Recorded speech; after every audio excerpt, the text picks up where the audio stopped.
Hi guys, it's Jhumu again and welcome to my YouTube channel Learn with Jhumu. IELTS এ কথা বলতে গিয়ে কি আপনি স্পিকিং এ post দিয়ে দেন? এইরকম টাইপের ওয়ার্ডের কারণে আপনার সেন্টেন্স গুলো একদম অকওয়ার্ড মনে হয়? আজকে আমি সেটার সলিউশন নিয়ে এসেছি। আজ আমি তোমাদেরকে দেখাবো কিভাবে ফাস্ট থিঙ্ক করতে হয় এবং ফ্লুয়েন্টলি কথা বলতে হয় উইথাউট স্ট্রেস। ভিডিওটা পুরো দেখবা আর ব্যান্ড 7+ IELTS এ পেতে হলে অবশ্যই সাবস্ক্রাইব দিয়ে পাশে থাকবেন।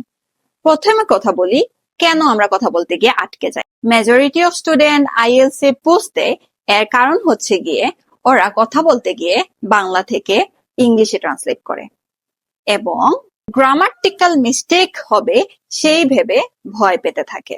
আর বাসায় যখন ওরা প্র্যাকটিস করে তখন ইংলিশ থিঙ্কিং নিয়ে একদম প্র্যাকটিস ওরা করেই না। But the great news is fast thinking হচ্ছে গিয়ে একটা স্কিল এবং এটা বাসায় যদি আপনি রেগুলারলি প্র্যাকটিস করেন তবে এই স্কিলটা আপনি আয়ত্তে আনতে পারবেন। Let me give you some fluency tips. First tips. Use thinking fillers smartly. এটা আপনাকে টাইম বাই করতে হেল্প করবে। বাট বি কেয়ারফুল, যখন আপনি এগুলো ইউজ করবেন আপনার কথা যেন রোবোটিক্স এর মতো না শোনায়। For example, well, that's an interesting question. Another one is, let me think about that. Another one, actually, I haven't thought about that too much, but mini tips. Voice tone change করে কনফিডেন্টের সাহায্যে কথা বলার try করতে হবে। And সবকিছু বলতে হবে না, যদি হালকা মাইনর মিস্টেক হয় জাস্ট অ্যাভয়েড দ্যাম, আপনি ফ্লুয়েন্টলি কথা বলে যান।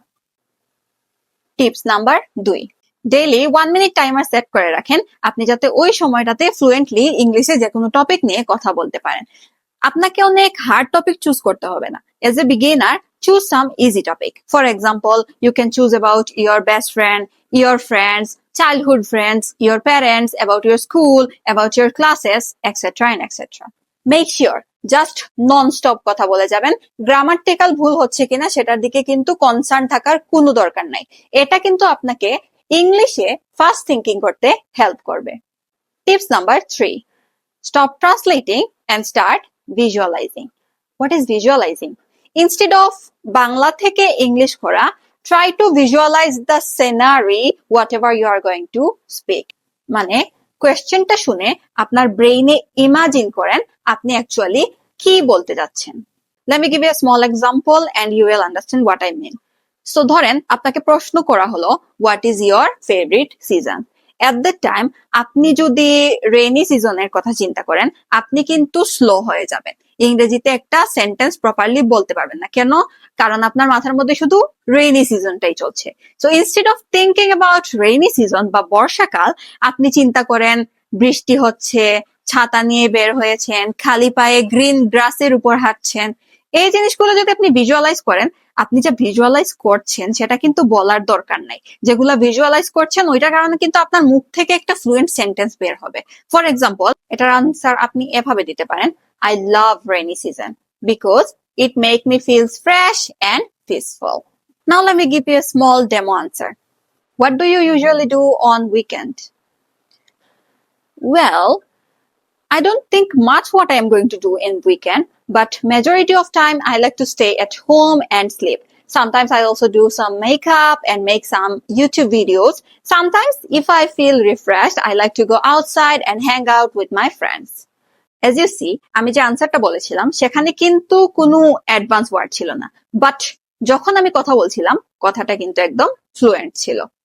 Now let me give you a task for you. মাত্র যে কোয়েশ্চেনটা করেছিলাম, what do you like to do on weekend? এই প্রশ্নের আনসারটা অবশ্যই আপনারা কমেন্ট সেকশনে লিখে যাবেন। I want to see that আপনারা কতটুকু গুছিয়ে সেন্টেন্স লিখতে পারেন। আপনি যদি গুছিয়ে লিখতে পারেন তাহলে অবশ্যই আপনার মধ্যে সুন্দর করে কথা বলার ক্যাপাসিটিটা আছে, সেটা কিন্তু আমি অ্যানালাইজ করতে পারবো। এনিওয়েজ, তুমি যদি IELTS ইংলিশে ফ্লুয়েন্টলি কথা বলতে চাও তাহলে প্রতিদিন এই 3টা টিপস ফলো করে প্র্যাকটিস করে যাও। First one, use fillers. Second one, 1 minute non-stop speak করো, and third one, visualize করো।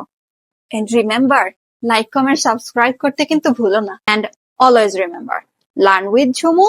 Let's win the IELTS together. Thank you so much. Have a good day.